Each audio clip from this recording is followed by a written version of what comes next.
Une nuit, une femme endormie découvre avec effroi un phénomène des plus troublants. La couverture de Lisa est violemment arrachée, sa tête se repositionne d'elle-même, et quelque chose, ressemblant à un bâton, semble être enfoncé dans sa bouche. Les mouvements deviennent de plus en plus intenses, jusqu'à ce qu'elle se réveille en sursaut, réalisant qu'un esprit était en train de la tourmenter. Mais Lisa ne se laisse pas faire, elle riposte immédiatement. En un éclair, la scène passe du mur jusqu'au plafond, et Lisa semble plutôt satisfaite du résultat. Contre toute attente, elle veut même y retourner une deuxième fois, ce qui fait tellement peur au fantôme qu'il prend la fuite. Dans ce vieux château, pas moins de 7 esprits rôdent. L'un d'eux s'en prend à Jacques. Alors qu'il inspecte ce qui se cache sous son lit, il se fait soudainement tirer dessous par un clown possédé par un démon. Mais le démon est vite dépassé, Jacques se défend et parvient à le battre. Pendant ce temps, dans une autre chambre, des événements étranges ont également lieu.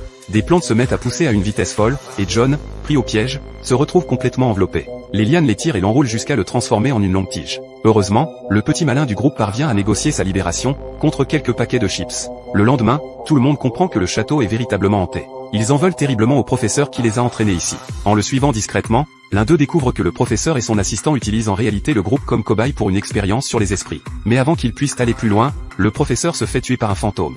Et soudain, toutes les issues du château sont bloquées par une force surnaturelle. Le groupe se réfugie alors dans le laboratoire du château, où on leur remet une série d'armes spéciales, un pistolet capable de détruire les fantômes, et des lunettes thermiques pour les repérer. Il ne leur reste plus qu'une chose à faire, éliminer le démon, s'ils veulent espérer s'échapper vivants.